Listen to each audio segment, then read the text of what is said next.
Hey Giant Bomb, this is Rad Devin, and I'm here to show you something I've been getting into the last couple of weeks, board gaming.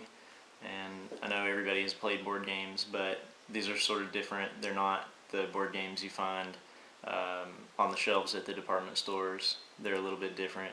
Most of you guys are probably familiar with them, or at least some of them, or at least you know they exist, but I wanted to show off a few that I've had a lot of fun with in the last couple of weeks, and something that's sort of been keeping me away from video games in recent weeks.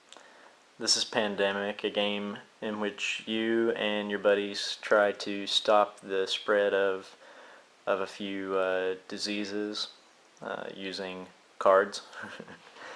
This is Lost Cities. It's strictly a card game in which you set out on a series of expeditions trying to uncover lost cities. Then we have Dominion, in which you build a card deck which represents your dominion, and the person with the largest dominion at the end wins. But it's not quite as straightforward as it sounds. The largest dominion is not necessarily the largest deck, but I'll go more into detail on that later. And this is Arkham Horror. It's sort of it's a board game, but it's really similar to a tabletop role-playing game, but a lot more structured, and I'll go more into that as well. Okay, I'll start by opening up Pandemic to show you the contents and show you sort of what you're getting into. Have the instructions. And this is the board. It folds out. It's actually a world map.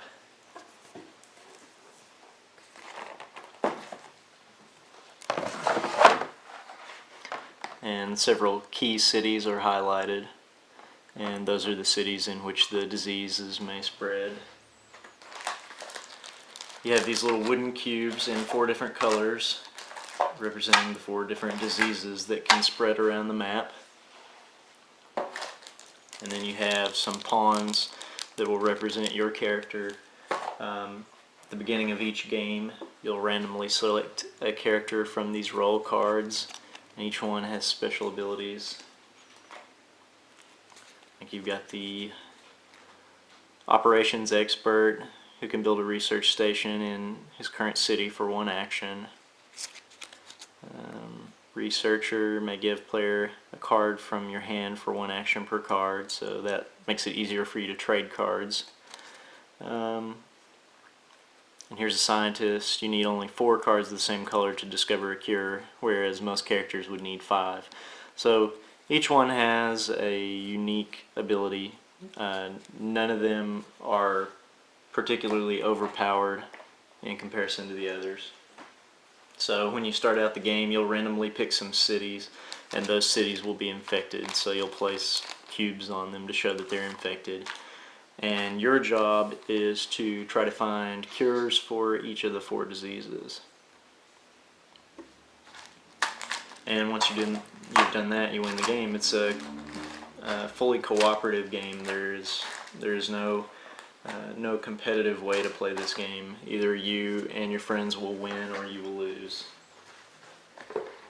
It's a lot of fun. It's a pretty simple game to learn and play. I enjoy it quite a bit. The next game I have is Lost Cities, and it is a card game. It's very simple to play. Here is the instruction booklet. 2 pages, that's it. It's very easy to learn. In fact, I'll probably just go through the mechanics over the course of this video. You have this little board that you lay out. You'll have 2 players, 1 on each side of the board, and each of these squares represents one of the 5 expeditions that you can go on through the course of the game. You have these cards. They're large format cards, and they have beautiful illustrations. They're really nice cards. And each one, you'll notice, has either a number or a handshake at the top. the numbers represent how far you have proceeded into the expedition. So a 10 is the highest, that means you're all the way into the expedition, and then a 2 is the lowest, so that's at the very beginning. You'll shuffle these cards, deal out 8 to each player, and then play begins. And what you can do is you can lay down a card for any one of these expeditions, and I'm not sure if I mentioned they're color coded to match the cards' colors. So you can lay down a card, and you have to play cards in order. You don't necessarily have to play consecutive cards.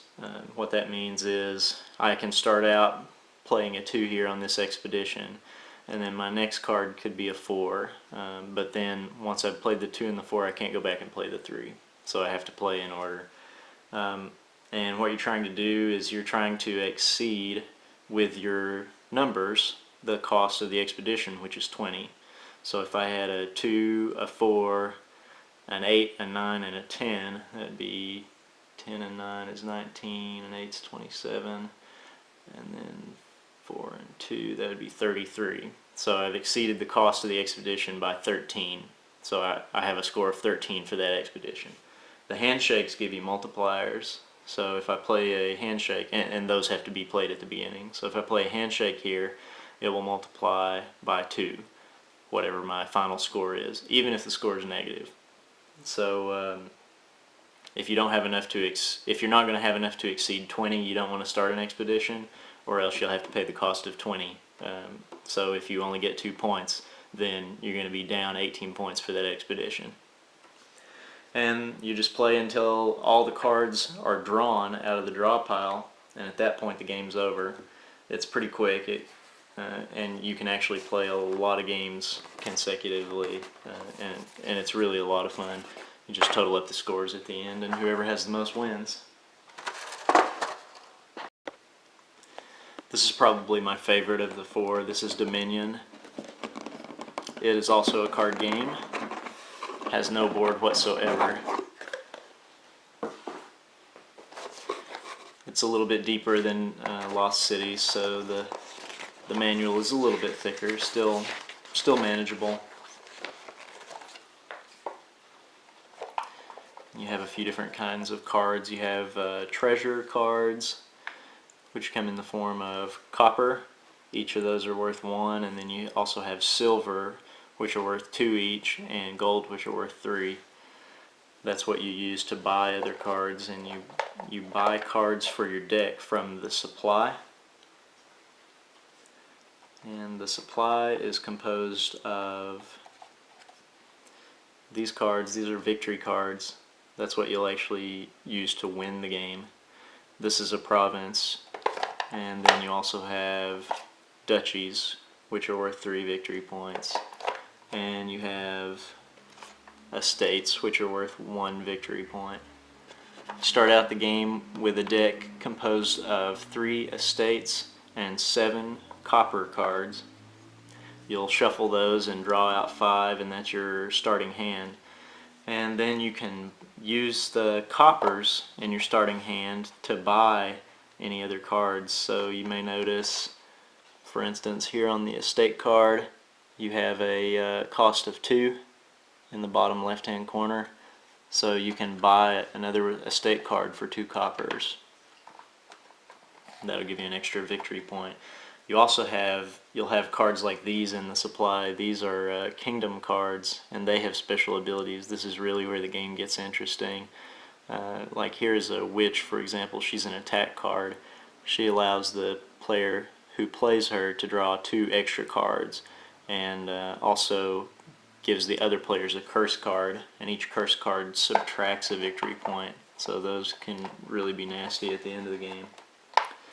So you go through the game. Each turn you'll have an opportunity to buy a card and play a card, and you build your deck in that way, and then by the end of the game you're trying to have the most victory points. But the catch is the victory points don't do anything for you while you're playing, so you kind of have to be careful as to when you start really buying up victory points. because if you buy too early, then your hands are going to be made of mostly victory points and you won't really have anything that you can do. Here's another example of a kingdom card. This is the throne room. Choose an action card in your hand and play it twice. So that lets you double the action of one other action card. Here's an action card. This is a festival. It gives you 2 additional actions. So if you have more action cards in your hand, you can play 2 more of those than you would normally. Normally you would only play 1. It gives you an additional buy. You would normally only have 1 of those a turn. And it gives you 2 more copper pieces to spend.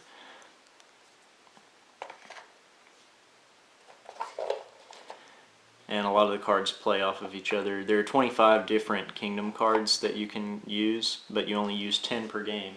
So, and they have a means for you to randomize them so that each game you can choose a different 10 cards. And it's really neat to try to figure out which cards are going to play off one another. I played a game recently where I had a bureaucrat that essentially allowed me to take a silver for free, and then I used him with that throne room I showed you earlier.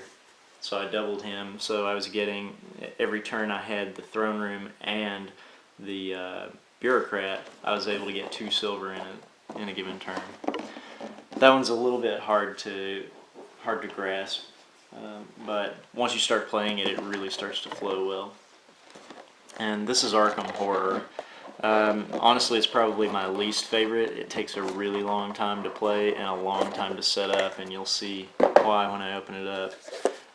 These are some flow charts that we printed up. These are 4-page front and back flow charts that tell you the flow of the turn, and those were actually tremendously helpful. The instruction booklet is much thicker than the others. It is about 24 pages long. Tells you everything you need to know. It has a big board. I'm not really going to open that and show it, but I will show all the pieces. You've got stamina markers, you've got sanity markers, we've got these gate pieces. You've got markers for each of the characters, and you'll pick a different character every game. You have monsters that you'll have to play out on the board, and you'll eventually have to fight, and there are tons of those. This bag is full of those. These are all sort of little one-off markers. There's about 1 of each of those, and they're all for various things. These are clue markers. These mark your skills on your character sheet, money, and then there are about 100 different kinds of, not literally 100, but there are a lot of different kinds of cards that go with this game. There are these little cards, and these are all different sorts, so these will be separated into different stacks when you have the game actually set up. And then you have gate cards. These determine what happens when you're in other realms. And then you have these are encounters for all the different areas in the game that you may visit. And then you have these mythos cards, and those are played once every turn, and those sort of escalate the game, make things get a little bit worse all the time. It's interesting, and I really love the theme of this game. I like the Cthulhu mythos. I think that's a really interesting, just an interesting theme for a game. But like I said, it takes a long time to set up and a long time to play. So hit me up in the comments if you guys play any of these board games, or if you play any others and have any recommendations, suggestions. I'd love to hear those. I've kind of been looking into some others. My wife is really interested in Munchkin. I think we might try that. We've got a new game shop downtown, not far from our house, and we've been hanging out there some. They have a lot of gamers in on the weekends. They sit around and play all sorts of things all day. I'm actually about to get into a Pathfinder campaign that they're going to have on Wednesday nights. I'm pretty excited about that. I've never really played an RPG before, but I've always sort of wanted to. So let me know what kind of unplugged gaming you do in the comments, and I'll talk to you soon. Thanks.